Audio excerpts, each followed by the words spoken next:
Nos dice el apóstol San Juan que la palabra era la luz verdadera que ilumina a todo hombre que viene a este mundo, pero que los suyos no la recibieron. ¿Y para ti, la palabra es lámpara para tus pasos?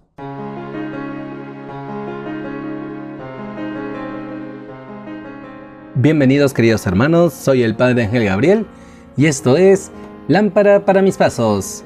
Hoy, sábado tercero del tiempo de Cuaresma, el Evangelio nos enseña sobre la parábola del publicano y del fariseo. Tomado del Evangelio según San Lucas. En aquel tiempo, algunos que teniéndose por justos, se sentían seguros de sí mismos y despreciaban a los demás, dijo Jesús esta parábola. Dos hombres subieron al templo a orar. Uno era fariseo, el otro un publicano. El fariseo, erguido, oraba así en su interior: Oh Dios, te doy gracias porque no soy como los demás, ladrones, injustos, adúlteros, ni como ese publicano. Ayuno 2 veces por semana y pago el diezmo de todo lo que tengo. El publicano, en cambio, se quedó atrás y no se atrevía ni a levantar los ojos al cielo. Solo se golpeaba el pecho diciendo: Oh Dios, ten compasión de este pecador. Les digo que este bajó a su casa justificado y aquel no, porque todo el que se enaltece será humillado, y el que se humilla será enaltecido. Palabra del Señor. Gloria a ti, Señor Jesús. Queridos hermanos, seguimos caminando con Jesús en este itinerario cuaresmal y hoy el Señor nos enseña la oración sincera, la que nos lleva a la conversión de corazón para impetrar de Dios su misericordia, su compasión. Hoy el Señor nos ofrece esta parábola y nos dice de la palabra que Jesús dijo esta parábola a algunos que teniéndose por justos se sentían seguros de sí mismos y despreciaban a los demás. Esto es alarmante, queridos hermanos, y también puede pasar dentro de nuestras comunidades, que nos creemos mejores que los demás por no tener pecados graves, pecados mortales, porque estamos ciegos, porque el desprecio de los demás refleja soberbia espiritual, y la soberbia es un pecado capital. Por eso Jesús nos enseña esta parábola hermosa del publicano y el fariseo. Los dos hombres suben al templo a orar. La oración es algo muy bueno, es un descanso en el espíritu cuando lo hacemos impulsado por el Espíritu Santo. Sin embargo, no basta la acción externa para afirmar la bondad de una acción. Orar como objeto de acción es bueno, es una acción muy buena. Sin embargo, la intención, el modo como realizamos esta oración, convertirá esa acción que es objetivamente buena en una acción integralmente buena o una intención integralmente mala o viciada. Y por eso Jesús nos invita a contemplar el contenido de la oración de estos hombres. Nos dice Jesús que uno era fariseo y el otro publicano. El fariseo erguido oraba así en su interior: Oh Dios, te doy gracias porque no soy como los demás. La oración del publicano es una oración no que se dirige a Dios, ciertamente invoca a Dios, pero no se refiere a Dios. Es una oración centrada en sí mismo. Él está orando con sí mismo, dándose por justo delante de Dios y no esperando esa justificación que viene de lo alto.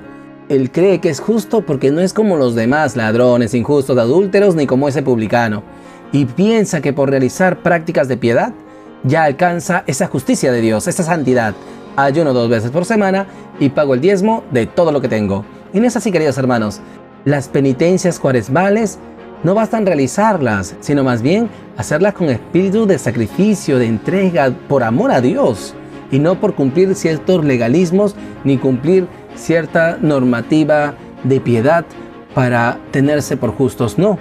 Esta oración del fariseo es una oración que refleja esa soberbia espiritual, y esa soberbia espiritual que lo lleva al desprecio de los demás. Y es algo muy paradójico, porque la oración que en principio nos une a Dios y a los hermanos termina en el caso de este fariseo rompiendo con ese amor de Dios y rompiendo con el hermano. Pidamos pues al Señor que Dios hermanos nos conceda el don de la humildad, de una oración sincera y humilde, que estemos atentos de no creer que por hacer obras buenas nos viene la justificación. No, porque la justificación nos viene por la fe en Jesucristo. Ciertamente nuestras obras son meritorias de esa salvación que nos regala Jesús. Pero quien nos hace justos, quien nos hace santos, no son las obras, es Jesús. Y esto lo alcanzamos por la fe en Él. Por eso, queridos hermanos, pidamos también que vigilemos el corazón para no caer en la soberbia espiritual que menosprecia a los demás. Y más bien, con un corazón agradecido, entreguémonos a Jesús, porque Él nos ha justificado de nuestros pecados, Él nos ha hecho santos ante Dios. Por otra parte, queridos hermanos, nos dice la palabra, el publicano, en cambio, se quedó atrás y no se atrevía ni a levantar los ojos al cielo. Solo se golpeaba el pecho diciendo, tiene actitudes muy hermosas este publicano, que nos podemos identificar cada uno de nosotros.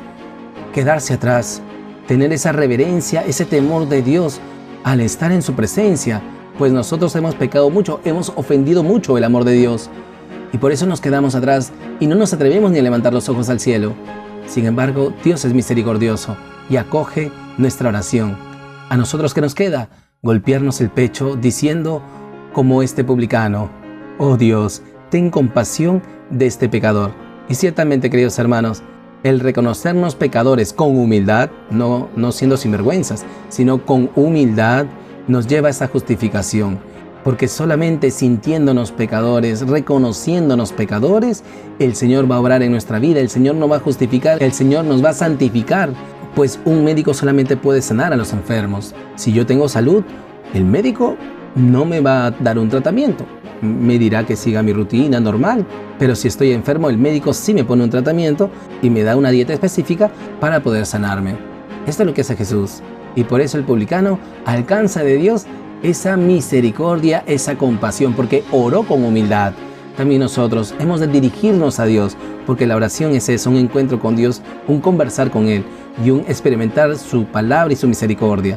Pidamos pues, hermanos, al Señor, nos conceda un corazón humilde, que nos reconozcamos con humildad que somos pecadores, pero que busquemos esa comunión con Dios para también vivir esa comunión con los demás. Y finalmente, queridos hermanos, Jesús corona la parábola con la enseñanza. Les digo que éste bajó a su casa justificado y aquel no, porque todo el que se enaltece será humillado y el que se humilla será enaltecido.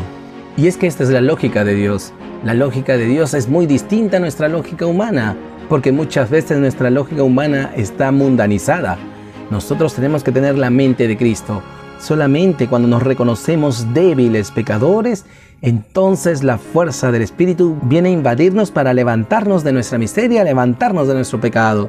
Por eso, si nosotros somos humildes ante nuestro Dios, Él nos va a enaltecer. En cambio, si nosotros despreciamos a los demás, somos altaneros, creemos que somos justos porque no tenemos pecados o porque no cometemos pecados mortales, si eso nos lleva al desprecio de los demás, entonces el Señor nos va a humillar, no nos va a justificar, y no por un acto de venganza, sino porque el Señor no puede derramar su misericordia y su compasión en un corazón soberbio.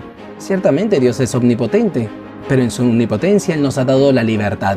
Y en esa libertad, si respondemos con fe y con humildad, implorando esa compasión, el Señor podrá actuar. Aunque suene paradójico, nos creemos perfectos y despreciamos a los demás. El Señor respeta nuestra libertad, no puede obrar en contra de esa libertad que Él nos ha regalado. Esta es la limitación que el mismo Dios se ha puesto para su misericordia, la libertad del ser humano. Pues pidamos al Señor que nos conceda esa humildad, que reconozcamos nuestra fragilidad y nuestra condición pecadora, siempre, pero de manera especial en la oración cuando estemos en esa presencia de Dios. Y que el Señor convierta nuestro corazón hacia Él para ser justificados y santificados por su misericordia.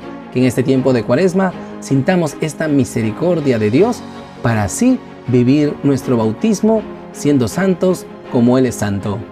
Por todo ello, queridos hermanos, oremos al Señor. Señor Jesús, te damos gracias por tu palabra, por este tiempo de Cuaresma, porque nos llamas a la conversión. Te pedimos, Señor, que siempre tengamos un corazón agradecido porque nos has justificado con tu sangre. Tú has cumplido la voluntad del Padre y nos has rescatado a precio de tu sangre preciosa. Señor, danos un corazón vigilante para no caer en la soberbia espiritual, para no despreciar a nuestros hermanos, para que no pensemos que la justificación, la santificación nos viene por nuestras obras, sino que solamente nos viene por ti, por esa entrega en la cruz y por esa acogida que te damos, esa respuesta de fe que nos alcanza esta justificación. Fortalece, Señor, nuestra fe para acoger tu misericordia y así entregarnos a ti cada día más. Te pedimos también, Señor, que orando con humildad, exaltemos tu misericordia, que busquemos la comunión contigo, viviendo la comunión con los demás, Danos un corazón penitente, pero sabiendo que nuestras penitencias y nuestras buenas obras son expresión de esa conversión a la que nos llamas, es decir, un cambio de vida que nos abre a tu amor y nos abre al amor a los hermanos. Y finalmente, Señor, te pedimos nos concedas humildad para reconocer nuestra fragilidad y nuestra condición pecadora, especialmente cuando entramos en tu presencia, en la presencia del Padre por el Espíritu Santo. Que en nuestros momentos de oración siempre imploremos tu compasión, te agradezcamos por tu misericordia infinita, pero también te agradezcamos porque tú nos justificas y nos santificas por esa misericordia infinita que nos alcanzaste por tu sacrificio en la cruz. Gloria al Padre, y al Hijo, y al Espíritu Santo, como era en el principio, ahora y siempre, por los siglos de los siglos. Amén.